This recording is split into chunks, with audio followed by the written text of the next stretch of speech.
Antonio. Hola, buenas tardes.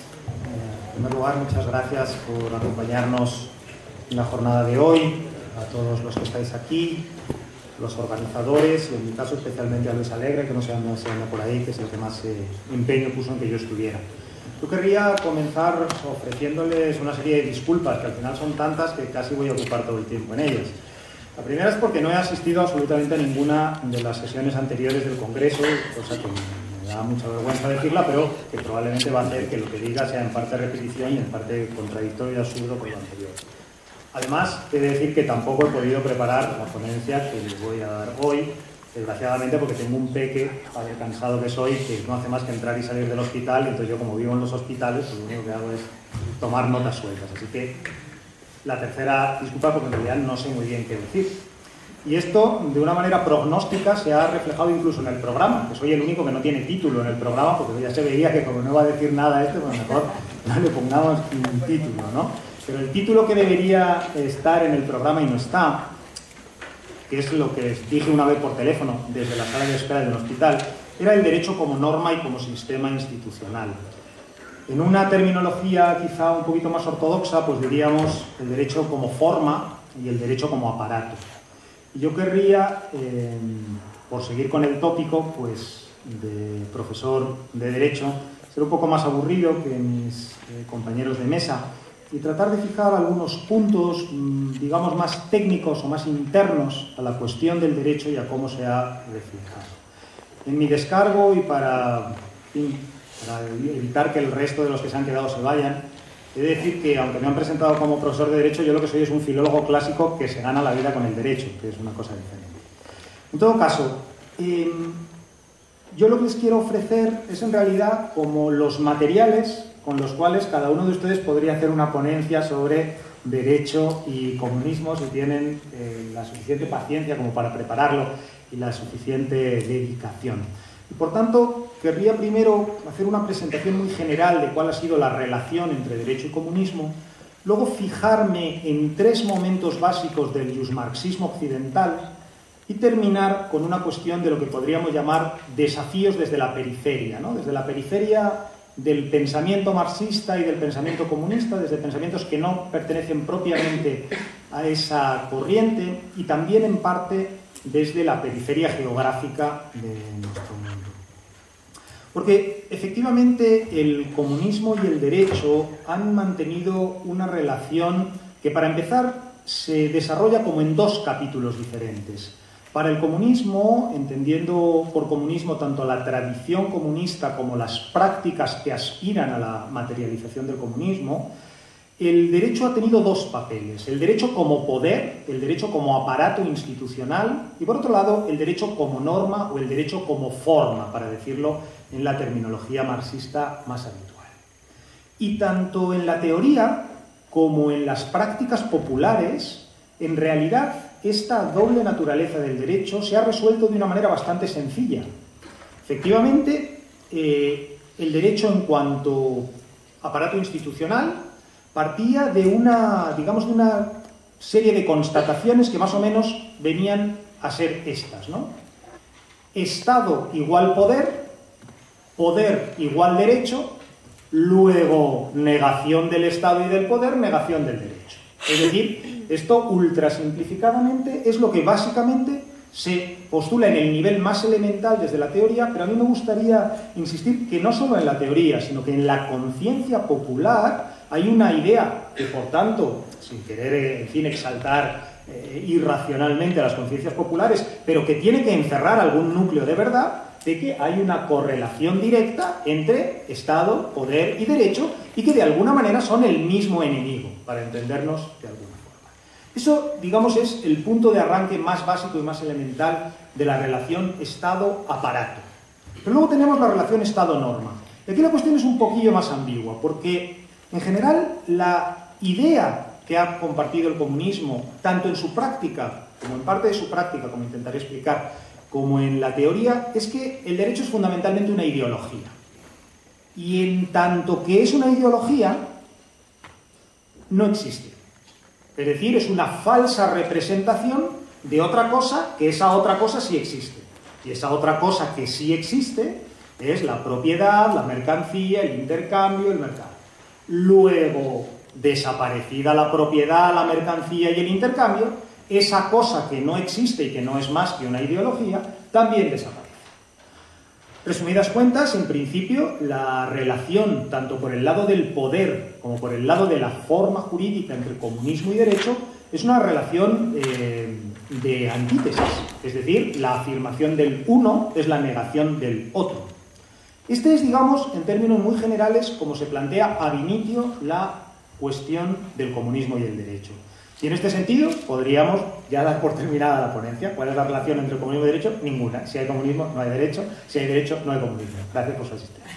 Esto podríamos decir. Pero, bueno, ya que estamos aquí, podemos intentar elaborar esto un poco, sobre todo, para poner de manifiesto algunas que podemos llamar contradicciones dialécticas en estos planteamientos y, sobre todo, desafíos dialécticos que se han venido mostrando. Y en este sentido, podemos decir que la reflexión y la práctica entre comunismo y derecho se condensa, o yo creo que se puede condensar, en el pensamiento occidental y en la práctica occidental. Yo me voy a abstener de referirme a China, Corea, etcétera, pues son realidades que no conozco bien, cuyos idiomas ignoro por completo, y no hay que olvidar que el derecho, si es algo, es lengua, es jurisdictio, y por tanto, si no se está ni siquiera entendiendo lo que dicen las lenguas, difícilmente se puede decir nada. Pero en el mundo occidental, básicamente, digamos que partimos de una no elaboración del tema en Marx y Engels. Como saben, Marx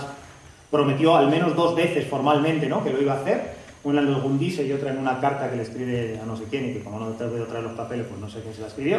Pero la otra carta él dice que lo va a hacer, pero no lo hizo, así que nos dejó sin lo que iba a ser la explicación de cuál era la relación entre el Estado, el derecho y el comunismo. Y en Marx y en Engels, en los dos, hay una relación un poco ambigua, pero dialéctica en el fondo, que es que tan pronto el derecho aparece pura y simplemente como un instrumento de dominación o de la clase dominante, como aparece como un mecanismo de transformación.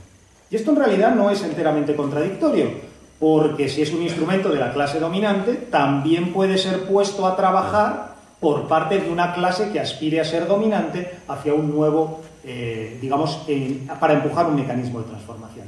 Pero más allá de eso, realmente no encontramos en Marx y en Engels una profundización de cuáles son las relaciones entre poder y derecho.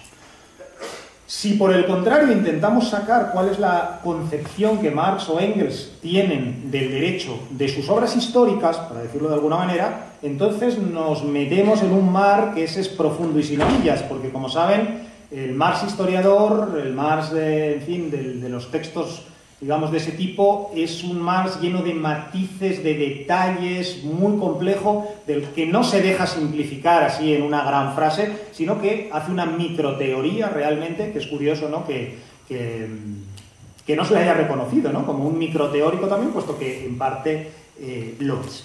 Bueno, fuera de ahí son 3 momentos en los que se va a crear, digamos, un pensamiento, el justmarxismo occidental. Uno es al hilo del socialismo real y el marxismo ortodoxo en los años 20 y 30, sobre todo en la Unión Soviética, y enganchado a estos años 20 y 30, los años sobre todo 60 y 70 en Cuba representan una cierta continuidad con ese primer pensamiento de la ortodoxia marxista. Un segundo momento es el que surge en el capitalismo occidental como neomarxismo, primero en los años 30 y luego en la segunda posguerra mundial. Y por último, con una cronología que no se corresponde con ninguna propiamente de las eurocéntricas, su desarrollo en América Latina como un marxismo que podemos llamar crítico a falta de otra cosa, porque en definitiva es un marxismo que por la propia naturaleza de la sociedad a la que pretende aplicarse no puede tomar por puras y simples afirmaciones las que vienen en la ortodoxia marxista, sencillamente porque las clases no son esas, los pueblos no son esos, es decir que si se toman al pie de la letra y hay que esperar a que el proletariado urbano industrial haga la revolución en Perú, pues va a ser en el 4015, es decir que por tanto, como no se podía materialmente hacer, esto obliga a una reconsideración de estas cuestiones. Bueno, como saben, digamos en lo que es la parte del marxismo soviético, no quiero, en fin, aburrirles mucho con esta cuestión, Las relaciones con el derecho están marcadas sobre todo por la posición, bueno, primero, digamos, previamente está la posición de Kautsky y la cuestión del condicionamiento económico, pero ya en la Unión Soviética son básicamente Andrei Vichinsky y Piotr Ivanovich Shtuka y Evgeny Pashukanis los que construyen el pensamiento ortodoxo marxista de la Unión Soviética. Lo que a mí me gustaría señalar es, por un lado, cuál fue la pretensión de ese derecho y cuál fue la dialéctica a la que se vio sometido. Porque creo que eso es de donde podemos sacar una relativa enseñanza. Hay un texto que a mí me gusta particularmente de Pashukanis, de 1927, que lo tengo aquí sin traducir porque tampoco he podido pasar para recogerlo traducido, que es el de la teoría marxista del derecho y la construcción del socialismo. Ahí Pashukanis dice que lo que ha intentado hacer es mostrar, voy a ir traduciendo sobre la marcha, la conexión interna entre la división social del trabajo expresada en la forma mercancía y los conceptos básicos del así llamado derecho público y privado. Es decir, que Pashukanis básicamente lo que intenta es derivar los conceptos jurídicos del concepto mercancía y de la división del trabajo. En otra reformulación muy parecida, Pashukanis nos dice que, si encuentro, que el contraste entre el principio de planificación socialista y el principio de equivalencia al que antes se refería el compañero, o la diferencia entre la división social y la división técnica del trabajo tiene una significación definitiva para la explicación de toda una serie de problemas en relación con el derecho. En definitiva, Pashukanis lo que intenta es explicar, y lo consigue, bueno, en su libro más famoso, que me imagino que muchos de ustedes habrán leído, intenta explicar cómo se derivan los conceptos jurídicos de la forma mercancía y cómo hay una correlación, digamos, entre el fetichismo de la mercancía, el fetichismo jurídico y toda esta cuestión. Y en consecuencia, Pashukanis, que recuerden, llega a ser el decano de la Facultad de Derecho y el gran preboste del derecho soviético, está en la idea de que su propia condición es una condición llamada a la extinción. Es decir, que conforme el principio de planificación sustituye al principio de equivalencia en el mercado, que conforme la forma mercancía deje de ser la forma reguladora básica, lo que se va a producir es que va a desaparecer el derecho. Y que, por tanto, lo que hay que proponer es una ultrasimplificación del derecho. Pero, ¿con qué choca este planteamiento de Pashukanis? Pero aquí hay que hacer, claro, dos observaciones, ¿no? La primera, la de las transiciones, y la segunda, la del paso al límite, ¿no? Claro, cuando Pashukanis dice que cuando quede abolida la mercancía quedará abolido el derecho, quizá se puede interpretar esto en el sentido de o sea nunca, porque no es probable que haya nunca una absoluta y total abolición. Y por tanto esto podría ser más bien un principio de actuación que no un fin, que no un resultado, ¿no? Y en segundo lugar, el problema está en que para llegar a esa transformación hay que dar unos pasos entre medias. ¿Y qué es lo que dice el Código Civil que se aprueba en la Unión Soviética? El Código Civil no dice exactamente esto, dice una cosa un poco más complicada. Dice que los derechos subjetivos, la pieza cumbre del derecho burgués, rigen en la Unión Soviética en tanto que favorezcan el desarrollo de las fuerzas productivas. Claro, esta afirmación enseguida va a dar lugar a bastante complejidad. Porque por un lado, no siempre es fácil determinar qué derechos subjetivos favorecen el desarrollo de las fuerzas productivas, sobre todo teniendo en cuenta que estamos en la NEP, o en la, ¿cómo se dice en castellano? La nueva política económica, que, recuerden, no es una política de colectivización absoluta y que, por tanto, trata de establecer cuál es la diferencia entre la producción con apropiación de los medios de producción y la producción que no produce mercancías, que sería la pequeña producción agrícola. Pero el problema que surge aquí es que enseguida van a aparecer muchos casos en los que parece que hay que reconocer derechos con independencia de que favorezcan o no el desarrollo de las fuerzas productivas. Quiero decir, por ejemplo, la indemnización por el mal causado. Si un señor llega a tu casa y su perro te rompe el jarrón chino, bueno, pues te tendrá que pagar el jarrón chino, y eso no creo que desarrolle las fuerzas productivas del pueblo trabajador y oprimido de la Unión Soviética. Entonces, este principio general luego no es aplicable en la práctica, y lo que hay en la práctica es una reentrada bastante irreflexiva, sobre la que luego volveré, de estos, digamos, de las formas tradicionales burguesas. Y Pasukanis, bueno, mejor que no volveré ahora, no vaya a ser que luego se me olvide. Pasukanis dice una cosa sumamente expresiva, ¿no? Y esto hay que tenerlo en cuenta, que lo dice él, cuya postura es la desaparición del derecho. Y él, defendiendo la desaparición del derecho, dice, traducido sobre la marcha,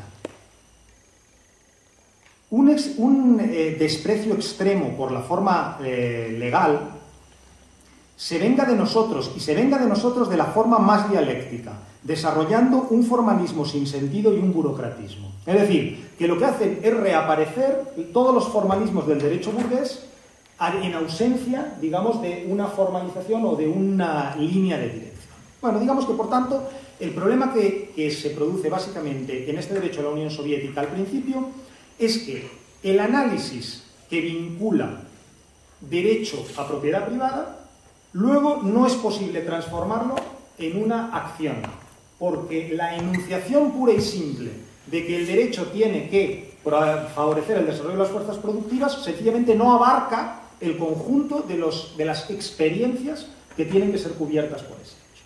Digamos que ahí hay un primer desarrollo. Como saben, luego Pasukanis terminaría cayendo en desgracia, luego sería rehabilitado. Un segundo momento del desarrollo de las relaciones entre derecho y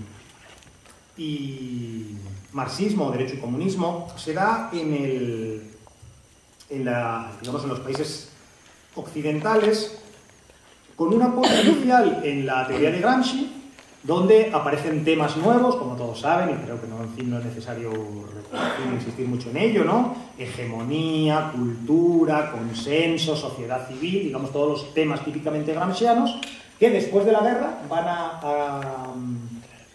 a cristalizar en la obra de, digamos, marxistas como Umberto Cerroni, como Pietro Barcellona, etcétera, donde lo que se va a proponer es el uso alternativo del derecho, para decirlo en forma muy sencilla.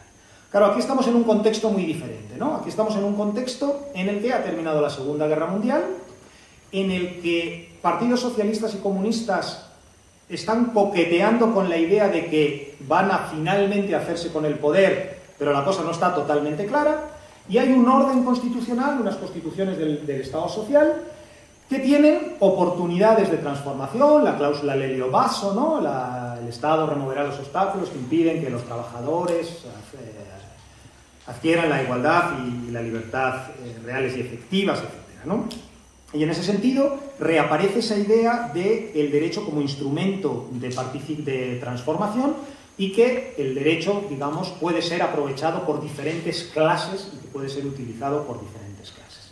Eso también en el contexto simultáneo de dos fenómenos, que son, por un lado, magistratura democrática, es decir, un grupo de jueces muy volcados hacia la cuestión social, mientras está comenzando digamos, su despegue la conversión mafiosa del Estado italiano, ¿no? Que es probablemente, como quizás sepan, una de las vías, digamos, por las que se terminó socavando el proyecto de Estado emancipatorio en Italia, ¿no? Pero en ese contexto complejo es donde hay una nueva oleada de teorización que no tenemos tiempo, y tampoco sé si tienen mucho interés, en que les exponga.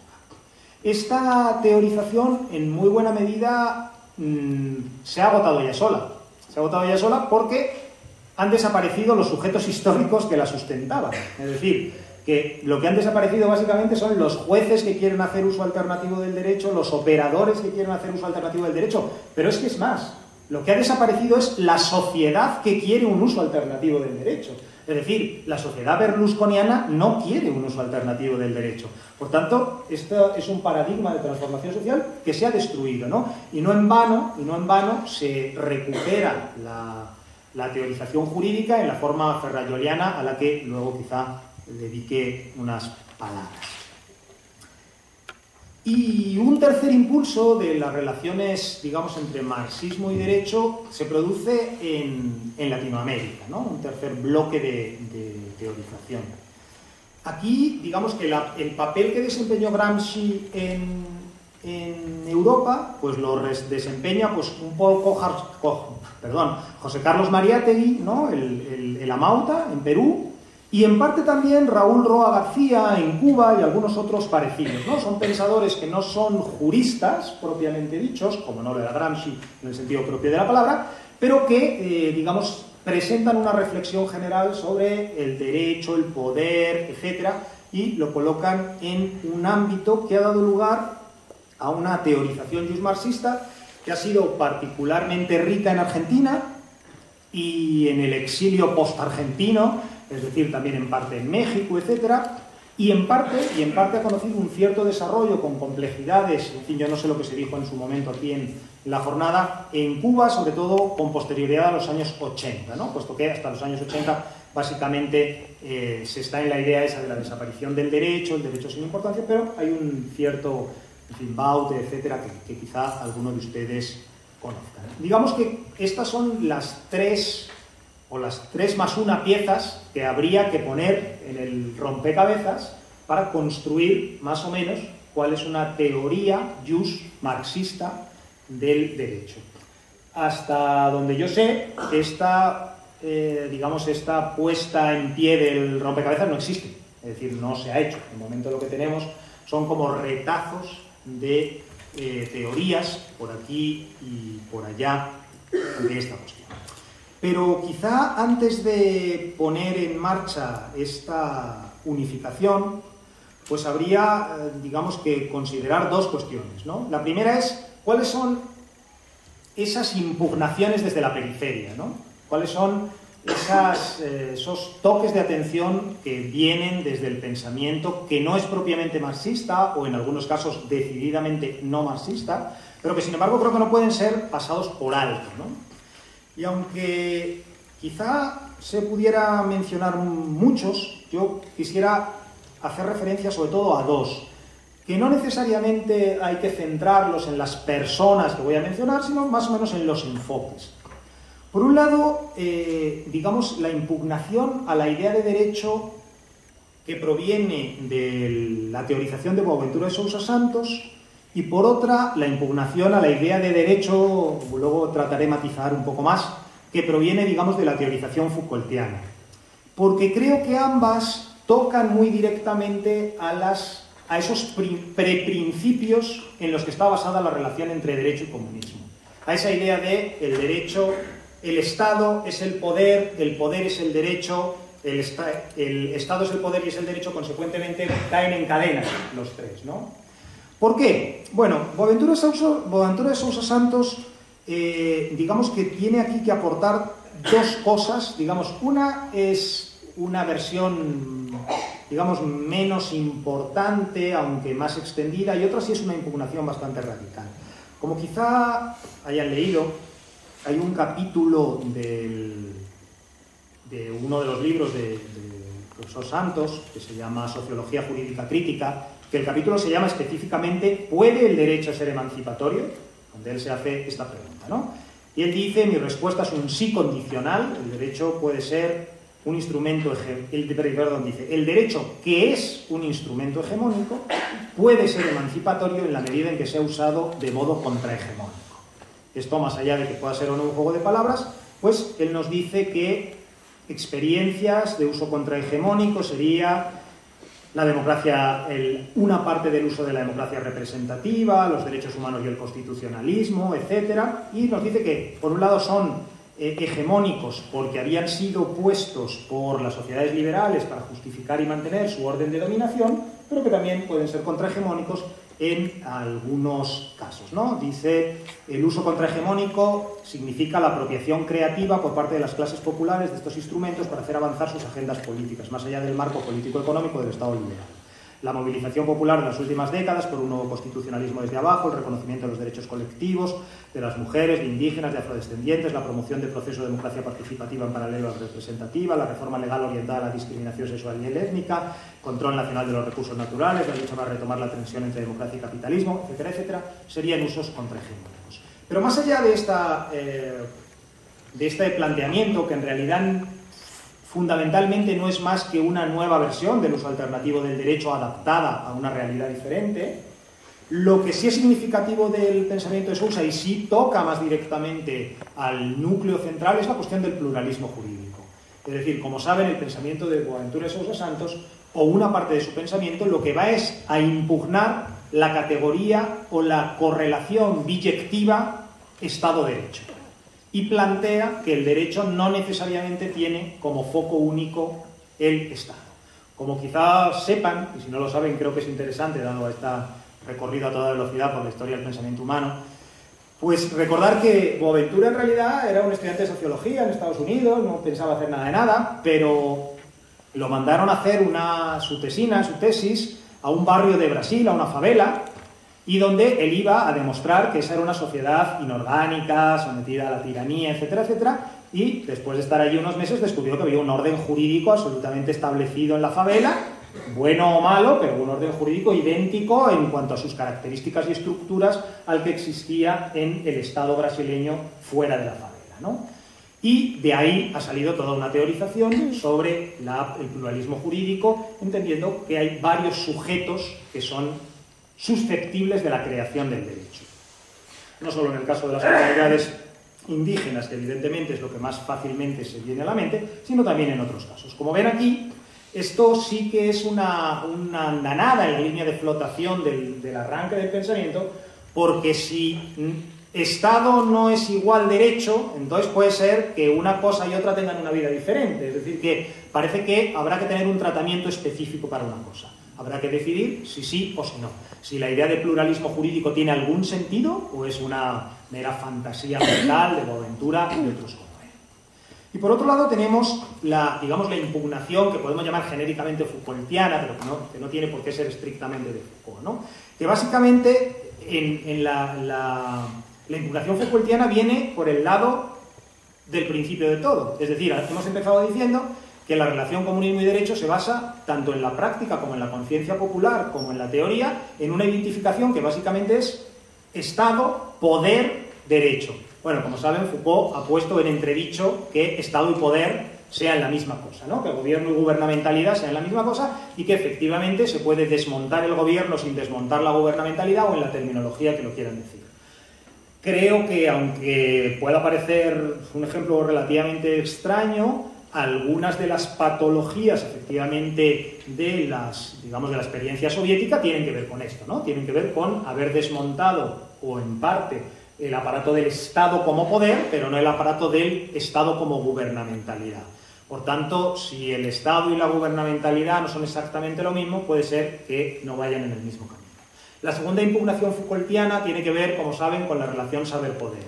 Efectivamente, la cuestión del derecho es que no solo es un ejercicio de poder, es que es un ejercicio de saber. Para decirlo en la terminología Foucaultiana, el derecho no solo es una jurisdicción, es una veridicción. Y por tanto involucra por sus procedimientos ciertos juicios de verdad. Y consecuentemente esto viene a complicar todavía más la realidad. ¿En qué sentido? En el sentido de que si las formas del pensamiento jurídico también determinan las verdades, puede ser que no sea tan fácil cambiar con los instrumentos jurídicos las sociedades, o dicho de otra manera, que esas leyes justas que podemos acordar, aplicadas en forma jurídica, pueden dar veredicciones predeterminadas y nada emancipatorias. Foucault, en una entrevista célebre que quizá hayan visto o hayan leído, explica que, claro, ¿cómo hay que hacer justicia popular, ¿no? Cuando, en el momento de la revolución, ¿que llegar y hay que matar a la gente o qué hay que hacer, ¿no? Entonces se dice, no, hay que hacer tribunales populares. Claro, dice, cuidado, porque tribunales populares, ¿qué quiere decir? Que va a haber defensor y defendido y un tercero, porque claro, aquí ya hay toda una veredicción supuesta, ¿no? Se supone que hay un tercero que es exterior a lo que se está debatiendo. Cuando en el proceso revolucionario nadie es exterior a lo que se está debatiendo. Se supone que hay dos partes que tienen igual acceso a la verdad, cuando no es así. Aquí lo que hay es un pueblo levantado contra los que están defendiendo sus privilegios. Y por tanto, la mera estructura de veredicción de la forma jurídica, incluso con una ley, llamémosla revolucionaria, puede terminar dando resultados que no sean antidisciplinarios. Por eso Foucault distingue, digamos, que el ideal de derecho tiene que ser un ideal de derecho que sea antisoberano, en la terminología Foucaultiana nosotros diríamos emancipatorio, justo, revolucionario, como queramos, pero también antidisciplinario. Y el problema es que las capacidades de veredicción del orden jurídico pueden coartar las capacidades de transformación o emancipación de las leyes revolucionarias. Creo que esos serían los elementos que habría que de alguna manera dar cuenta de ellos en una ponencia que yo les invito a que hagan, que pueden hasta ganar la vida por ahí dándola, si ponen en orden más o menos todos estos procesos. Por último, y en 30 segundos, porque vamos justamente en 30 minutos, quizá otra cuestión que habría que tener en cuenta y que en parte ya se afloró en la polémica entre Stuka y Pasukanis en principio, es si todo el derecho se puede considerar igual. Es decir, que en principio, grosso modo, el derecho son 4 grandes bloques. Lo que podemos llamar el derecho administrativo constitucional, es decir, la regulación de los aparatos del Estado. El derecho penal, es decir, el de aquellos comportamientos que la sociedad considera intolerables. El derecho civil administrativo, civil mercantil laboral, es decir, el de las relaciones entre las personas en la sociedad.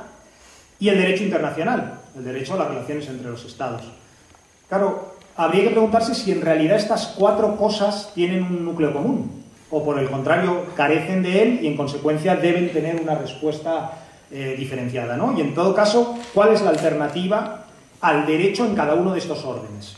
Es decir, la alternativa al derecho en lo administrativo constitucional, ¿qué es? Una gestión administrativa, un control social directo. La alternativa al derecho penal, ¿cuál es? Una política penitenciaria, una política penal, un disciplinamiento. No está muy claro, ¿no?, cuáles son las diferentes alternativas. Les decía que el pensamiento italiano, y vamos a cerrar con esto, en vista de que ni hay operadores jurídicos que estén dispuestos a aplicar el derecho, ni hay sociedad que lo quiera aplicar, lo que se ha producido es un regreso, una retirada hacia la forma, ¿no? Como la Constitución del año La Pera de Italia es una constitución que expresa valores progresistas, entonces el derecho expresa valores progresistas, ¿no? Y se ha producido un camino, digamos, de desustancialización, es decir, desaparecen los sujetos del derecho y va quedando solo la forma del derecho. Cosa que si uno está en Italia es muy lógico que haga, porque uno tiene que decirle a un juez que es un votante de Berlusconi que no es que yo lo diga, es que la ley lo dice, porque claro, como le dejes a él decir lo que quiere, te mete a la cárcel. Entonces tú le tienes que convencer de que la ley ella solita y con sus propios pies dice cosas. Pero esto ha conducido a un formalismo que tiene su expresión máxima en los Principia Iuris, ¿no?, que acaba de publicar el profesor Ferrajoli.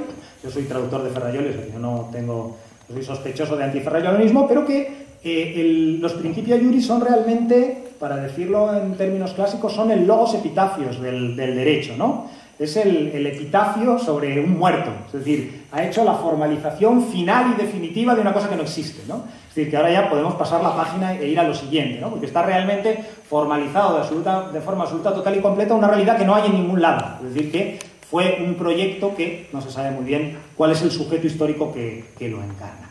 En todo caso, creo que de haber tenido tiempo, pues con estos mimbres hubiéramos podido hacer un cesto más o menos razonable.